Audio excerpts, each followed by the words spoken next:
Hello viewers, before we continue the part 1 of this amazing story, we would love for you to be part of our family. Subscribe today and turn on the bell notification. Now enjoy. Anika's heart pounded with excitement as she stepped out of the small, dusty bus. Inugu's evening air was warm, filled with the distant sounds of life moving fast. She adjusted her small bag on her shoulder, gripping the little note her mother had given her, directions to her aunt's house. Her mother's last words before she left home played in her mind. Anika, my sister is rich now. You will live in a big house, eat good food, and go to school like her children. This is a blessing. 13-year-old Anika believed her mother. She believed in a better life waiting for her at Auntie Ifunanya's house. She knocked on the gate, and a security man peeped through the small opening. Who you dey find? I'm here to see my aunt, Madam Ifunanya. My name is Anika. The man studied her from head to toe, noticing her faded dress and dusty slippers. Without a word, he opened the gate, leading her into a massive compound with shining cars parked neatly in a row. Anika's mouth fell open. She had never seen such a house before. Before she could take it all in, the front door swung open, and there stood Auntie Ifunanya, dressed in a flowing gown, her gold jewelry glinting under the porch light. But instead of the warm welcome Anika expected, her aunt's face twisted in displeasure. You're just arriving now? I sent your mother transport money last week. What took you so long? I came as soon as I could, Anika stammered. Ifunanya scoffed. Come inside.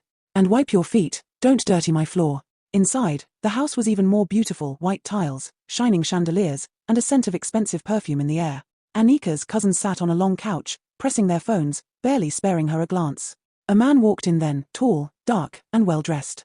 Her uncle. Oh, the village girl has finally arrived, he said, smirking. His eyes scanned her the same way someone would look at an old shoe. I hope she won't be a liability. She will be useful, Ifunanya said sharply. Very useful. That night, Anika lay on a small mattress on the floor of a tiny room meant for storage. No bed, no blanket. The cold floor bit into her skin as she curled up, confused. Her mother had said she would live like family. But from the way her aunt spoke, from the way her cousins ignored her, she wasn't sure anymore. Tomorrow would tell. But deep down, she already knew. Let me know if this first part is gripping enough or if you want any tweaks before we continue with part 2. Anika woke up to a sharp knock on the door. Wake up. Do you think this is your mother's house where you sleep all day? Ifunanya's voice was sharp and impatient. Go to the kitchen and wash the plates before my children wake up. Rubbing sleep from her eyes, Anika hurriedly stood up, her back aching from the hard floor. She moved quickly, remembering the disappointment in her aunt's eyes the night before. As she stepped into the kitchen, she gasped. The sink was piled high with dirty plates, greasy pots, and leftover food. Her hands trembled. Back home, she helped her mother cook and clean, but this was different. She picked up the first plate and started scrubbing. The smell of dried soup and oil clung to her nose, but she kept going. She wanted to prove to her aunt that she was useful, that she deserved to be here. Hours passed before she finished. Just as she was about to sit down, a loud voice called out. Anika, sweep the living room and arrange the chairs. My guests are coming soon, and I don't want to see any dust. Ifunanya shouted from upstairs. Anika sighed but picked up the broom. She swept, wiped, and arranged until the whole house was spotless. She barely had time to rest before her cousin, Chizaram, walked in, chewing gum lazily. Anika, go and iron my uniform. I don't want any lines on it. Anika hesitated. But. Chizaram's eyes darkened. Did you just say but? Are you stupid? If you annoy my mom, she will throw you out. Fear gripped Anika. She nodded quickly and went to do as she was told. By evening, her legs felt like they didn't belong to her anymore. She had done laundry, washed the bathrooms, and even helped cook. Yet, nobody asked if she had eaten. She finally sneaked into the kitchen and took a small piece of bread left on the table. Just as she was about to take a bite, a voice thundered behind her. Thief! You came to steal food now, Abi? Ifunanya's husband, Namdi, stood in the doorway, his face twisted with anger. No, sir, I. Shut up. So after all the food you ate in the village, you came here to eat us dry? Drop that bread now. Tears welled in Anika's eyes as she slowly placed the bread back on the plate. Her stomach growled in protest, but she swallowed her hunger along with her tears. As she walked back to her tiny room, she wondered, is this really my new life? Days turned into weeks, and Anika's life became a never-ending cycle of chores and insults. Morning till night, she scrubbed, washed, cooked, and served. Yet, no matter how hard she worked, it was never enough. One afternoon, as she was mopping the floor, her cousin Chizaram walked in and kicked over the bucket of water. Oops, she said with a smirk. Clean that up. Anika clenched her fists but said nothing. She picked up the rag and started again. She had learned that talking back only made things worse. Later that evening, Ifunanya's husband, Namdi, returned home with some friends. The house had to be spotless, and the food had to be perfect. Anika, Ifunanya snapped. Set the table quickly. And make sure you don't embarrass me. Anika moved swiftly, arranging plates and serving dishes. As she poured juice into a glass, her hands trembled from exhaustion, and the cup slipped, crashing to the floor. Silence filled the room. You stupid girl, Ifunanya screamed, grabbing her by the ear. Do you know how much that glass costs?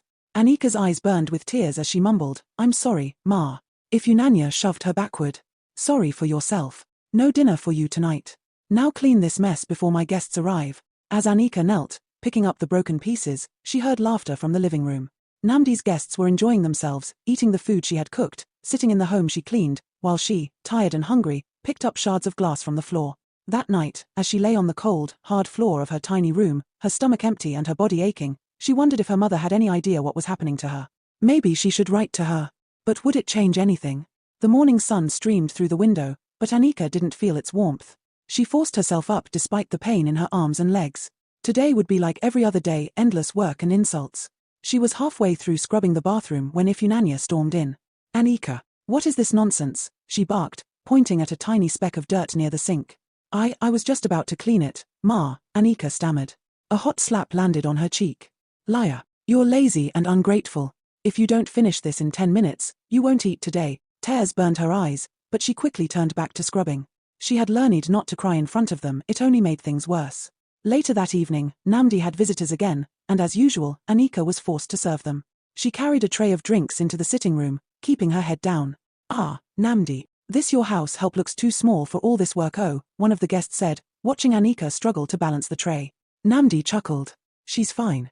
She needs to learn how to be useful in life. What about school? The guest asked. Shouldn't she be in school at her age? Ifunanya rolled her eyes. School? Who will pay for that? She came here to help, not to waste money on school.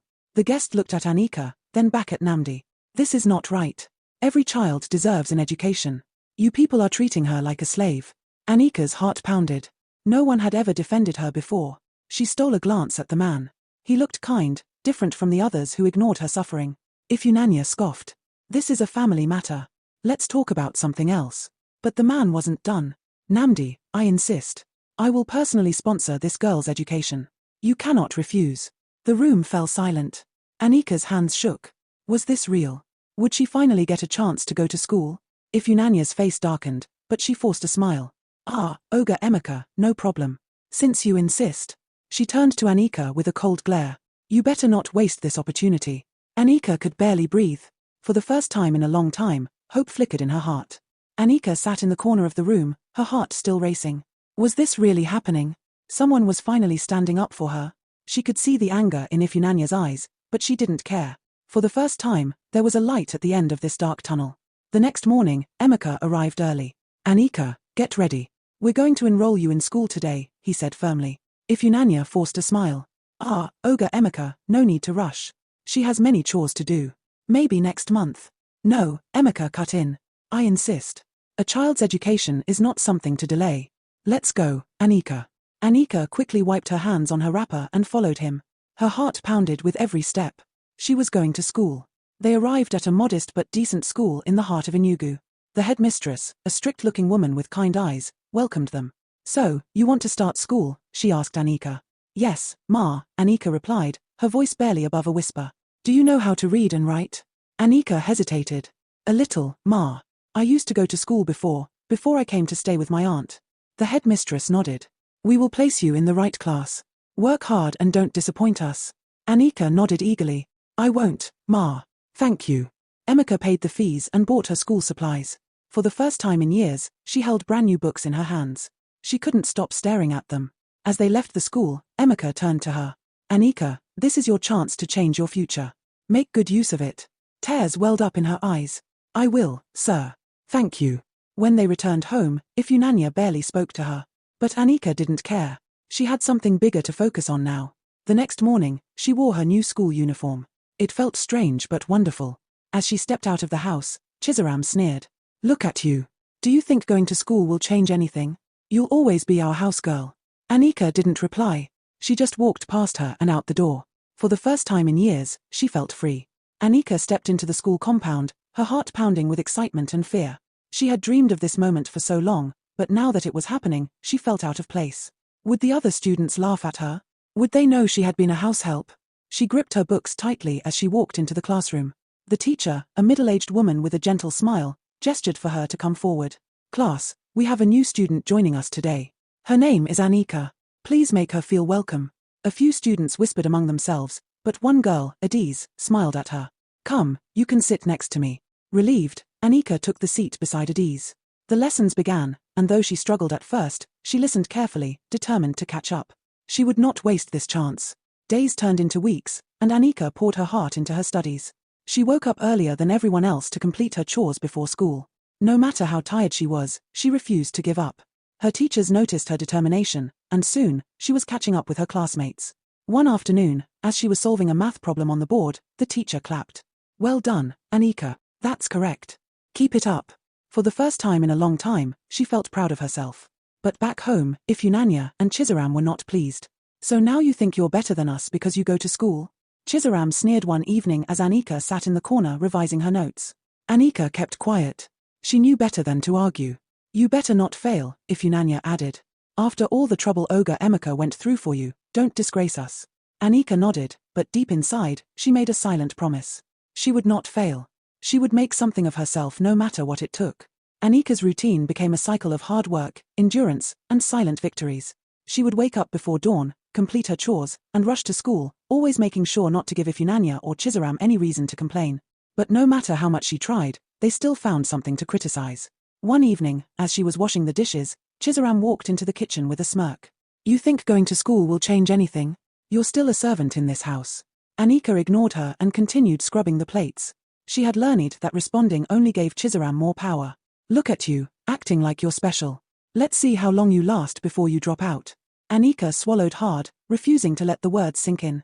Deep down, she knew the truth: education was her only way out. She would never quit. The next morning at school, her teacher announced a big test. "This exam will determine your ranking in class," the teacher said. "Study well." Anika felt a mix of fear and excitement. She had been studying every night, but was it enough? That evening, she sat outside under the dim security light, reading her notes. Her eyes were heavy, her hands ached, but she pushed through. Weeks passed, and the results were finally out. The teacher stood in front of the class. "I want to congratulate our top 3 students. In third place, we have Chijioke. In second place, Adiz. And in first place." The teacher paused, scanning the paper. "Anika." Gasps filled the classroom. Anika's eyes widened. Had she heard correctly? The teacher smiled. "Well done, Anika. You've made great progress." For the first time in a long time, she felt seen. She had worked for this moment. She had earned it. That night, as she cleared the dinner table, Ifunanya's voice cut through the silence. "So, you think you're smart now? That school is getting to your head, eh? Let me warn you, Anika, don't forget your place in this house." Anika simply nodded, but deep inside, she made a promise to herself she would rise above all of this. No matter what it took. Anika's victory in class only made life harder at home. Ifunanya and Chizaram were relentless, looking for any excuse to frustrate her. They made her do extra chores, barely let her sleep, and even tried to hide her schoolbooks. But Anika refused to break. One evening, as she ironed their school uniforms, Chizaram snatched Anika's notebook from the table and flipped through it carelessly. "So, you think you're a genius now? What are you even writing in this book?" she mocked. Anika remained silent, her hands gripping the iron tightly. She had learned to pick her battles. Chizaram scoffed and tossed the book onto the floor. "Clean that up, housegirl." Anika bent down, picked up her notebook, and dusted it off. She would not let their words stop her. At school, her teacher, Mrs. Okafor, noticed how tired Anika looked. "Anika, is everything okay? You seem distracted." Anika hesitated before nodding. "I'm fine, Ma." Mrs. Okafor didn't believe her, but she didn't push. Instead, she handed Anika a small packet of biscuits. "Eat something. You're doing well, but you need strength too." Anika's eyes welled up. It had been a long time since anyone showed her kindness. "Thank you, Ma." That evening, she studied harder than ever. The upcoming term exams were crucial, and she refused to let anything hold her back.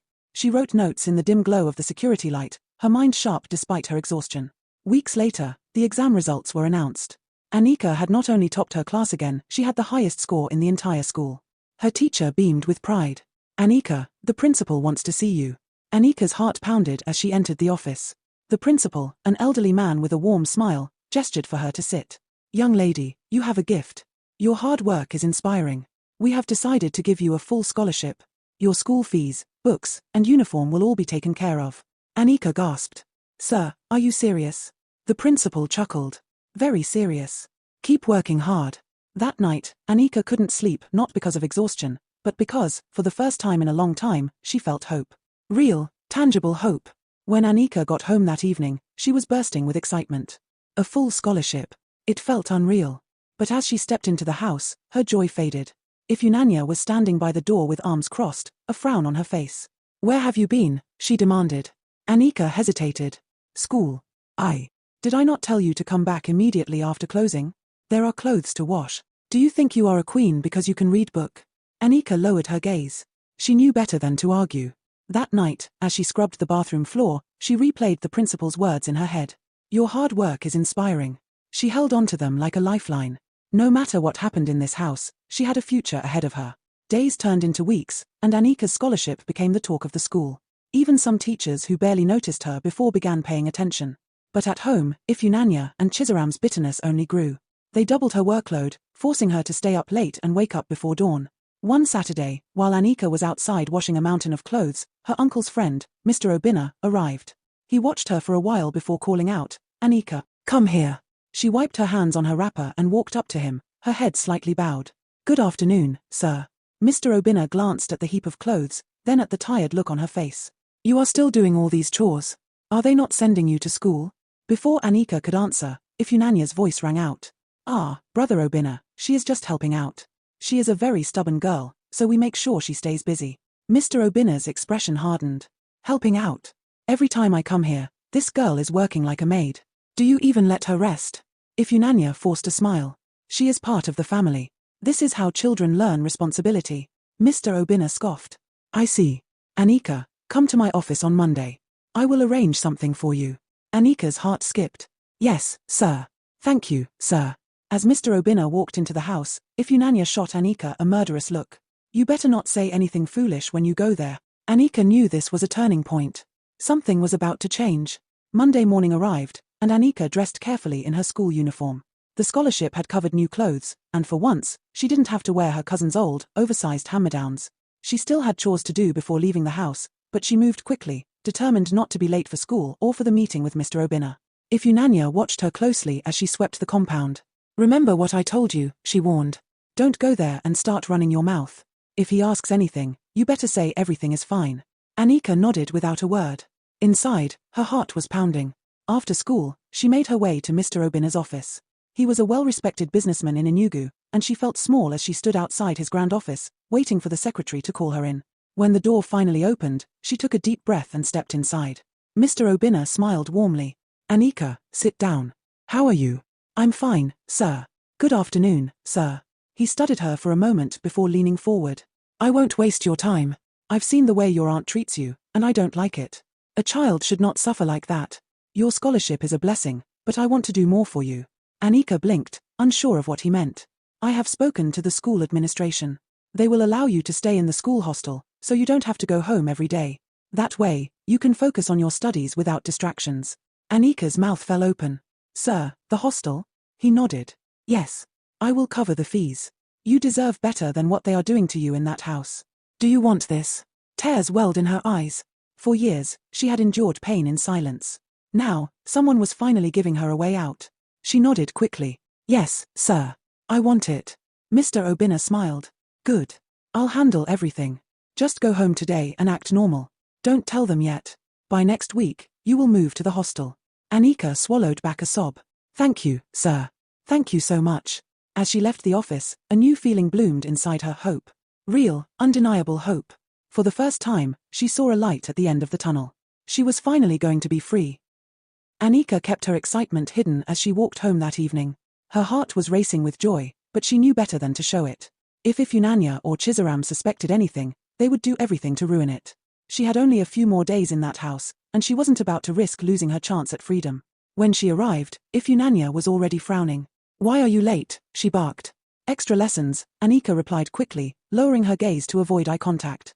Ifunanya scoffed. Always one excuse or the other. Go and fetch water. Anika nodded and hurried outside. As she carried the heavy buckets back and forth, she reminded herself, just a few more days. That night, as she lay on the thin mattress in the corner of the room she shared with Chizaram, she couldn't sleep. She kept imagining what it would feel like to live in the school hostel. No more waking up before dawn to clean. No more insults. No more eating the leftover food after everyone had finished. The next morning, she kept her routine the same. She scrubbed, cooked, and ran errands. Ifunanya didn't suspect a thing. But as the days passed, Anika couldn't ignore Chizaram's suspicious looks. On Friday night, as they lay in the room, Chizaram suddenly turned to her. "What's going on with you?" she asked, her voice low but sharp. Anika stiffened. "What do you mean? You've been acting strange. You don't look as miserable as before. Did something happen?" Anika forced a small laugh. "Nothing. You're lying," Chizaram cut in, sitting up.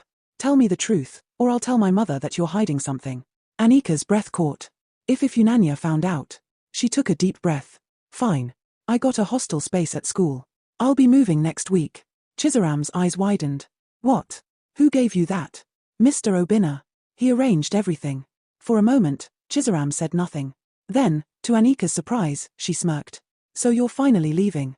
Good for you." Anika frowned. "You won't tell your mother?" Chizaram shrugged. "No. But you better pray she doesn't find out another way. If she does, you won't leave this house in one piece." Anika swallowed hard. She had to be careful. Just a few more days, and she would be free. Anika knew she had to move carefully. The last few days in Ifunanya's house felt longer than the years she had spent there. Every moment, she expected something to go wrong, for Ifunanya to somehow discover her plan and crush her dream before she could escape. But she remained silent, doing all her chores without complaint, keeping her excitement buried deep inside. The night before her departure, she barely slept. She lay awake, staring at the ceiling, counting the hours until morning. Chizaram was unusually quiet too, stealing glances at her but saying nothing. Anika couldn't tell if it was guilt, jealousy, or something else. She didn't care. Her freedom was within reach. At dawn, she quickly got up and swept the house as usual, making sure to leave everything spotless. Ifunanya had always been harsh, but lately, her mood had been even worse. Her husband had been coming home late, and there were whispers about trouble at his office. But Anika didn't care about their problems. For once, she was thinking of herself. She had planned everything with Mr. Obinna. He told her to meet him at the school gate by noon. Ifunanya had given her permission to go to the market, so she had a perfect excuse to leave without raising suspicion. Her small bag was already packed and hidden behind the backyard drum. When the time came, she would take it and walk away from this miserable life forever. But just as she was about to leave, Ifunanya's voice rang out. "Anika, where do you think you're going?" Anika's heart stopped. She turned slowly, forcing herself to stay calm. "To the market, Ma." Ifunanya narrowed her eyes. "Dressed like that?" Her gaze swept over Anika's neatly ironed dress and the small handbag she held. "Yes, Ma," Anika said quickly. "The market is dusty. I don't want my clothes to look dirty." Ifunanya folded her arms, watching her suspiciously. "Come back quickly, or there will be trouble." "Yes, Ma," Anika replied, holding her breath as she stepped out of the compound. The moment she turned the corner, she picked up her pace, practically running down the street. She grabbed her bag from its hiding place and hurried toward the school gate where Mr. Obinna was waiting in his car. When she reached him, she finally exhaled. "Are you ready?" he asked, watching her carefully. Anika nodded, her eyes shining. "Yes, sir." More than ever. As she got into the car, she didn't look back. For the first time in years, she was free. The car ride to Mr. Obinna's house felt like a dream. Anika kept glancing out of the window, half expecting Ifunanya to appear from nowhere and drag her back. But the farther they drove, the lighter she felt. When they arrived at the compound, Mr. Obinna's wife, Nkem, was already waiting. She had a warm smile and open arms, something Anika had never experienced from an older woman. "Come in, my dear," Nkem said, leading Anika inside. "This is your home now." Tears stung Anika's eyes. Home. It had been so long since she had a place that truly felt like one. The house was simple but filled with warmth. She saw a real dining table, a clean kitchen, and a couch that wasn't just for decoration. It was nothing like Ifunanya's mansion, but it was better in every way. "Thank you, Ma," Anika whispered, afraid that if she spoke too loudly, the moment would disappear. Nkem cupped her face. "You will go to school, eat well, and rest. No one will mistreat you here." Anika could only nod. For the first time in years, she felt safe. The next morning, Mr. Obinna took her to a small private school. It wasn't one of those expensive schools Ifunanya's children attended, but it was a real school. A place where she could sit in a classroom and learn. The principal, a kind-looking man with grey hair, welcomed her with a smile. "You must be Anika. Mr. Obinna has told me about you. We're happy to have you here." Anika bowed her head in respect. Thank you, sir. As she stepped into her first class, her heart pounded. She had never been to school before. What if she was too slow? What if the other students laughed at her? But when the teacher introduced her and the students clapped, she realized something. This was her fresh start. And she wasn't going to waste it. Anika's first few weeks in school were tough. She struggled to keep up with her classmates, most of whom had been in school since they were little. Simple arithmetic confused her, and she could barely read without stumbling over words. But she refused to give up. Every night, she stayed up late, practicing her reading and writing. Nkem helped her, guiding her patiently through her homework. Mr. Obinna encouraged her, reminding her that she had come too far to stop now. You are smart, Anika, he told her one evening as she sat at the dining table, struggling with an English comprehension passage. You just need time. And you have all the time you need. His words pushed her forward. Slowly, things started making sense. She began understanding her lessons, answering questions in class, and even helping other students when she could. Her teachers took notice, and soon, she was no longer the girl who sat quietly at the back of the classroom, she was becoming one of the best students in her class. One afternoon, as she was packing her books, one of her classmates, Chima, approached her. You're really smart, you know, he said, smiling. Anika blinked in surprise. Me? Yes. At first, you were always so quiet. But now, even our teacher praises you. Anika felt warmth spread in her chest. No one had ever complimented her on something she did well. Thank you, she said softly. Chima grinned. Keep it up. Maybe one day, you'll be the best student in the whole school. That night, as Anika lay in bed, she thought about his words. Maybe she could be the best. Maybe she could achieve something greater than she ever imagined. For the first time in her life, she had hope. And she was going to hold on to it. Years passed, and Anika's hard work paid off. She excelled in school, winning scholarships and earning top grades. By the time she was 18, she had secured a full scholarship to study business administration at the University of Nigeria, Nsukka. The little girl who once scrubbed floors and endured cruelty was now a young woman with a future brighter than she had ever imagined. She never forgot where she came from. Even as she studied, she worked part-time, saving every naira she could. She had a dream, one that kept her awake at night, one that gave her purpose. One evening, as she sat in her small student apartment, an idea struck her. She had seen how businesses operated, how people struggled to find quality products in Enugu. What if she created something of her own? A business that not only made money but helped others? She began researching, attending business seminars, and networking with the right people. With the little savings she had and a few investors she convinced, she started a small retail business, selling quality household items at affordable prices. At first, it was just a tiny store, barely making enough profit, but Anika didn't give up. She put in the same determination that had helped her survive all those years. By the time she graduated, her business had expanded into a chain of stores. And at 26, she took a bold step. She bought a struggling shopping mall in Enugu and turned it into one of the biggest in the city. She was no longer just Anika, the girl who had been treated like a housegirl. She was now Anika, the owner of the most successful shopping mall in Enugu. But fate had a way of bringing the past back when you least expected it. Hello family, kindly tell us where you are watching from and the time your watch says right now in the comment section. We would love to hear from you, and don't forget to subscribe and turn on the bell notification.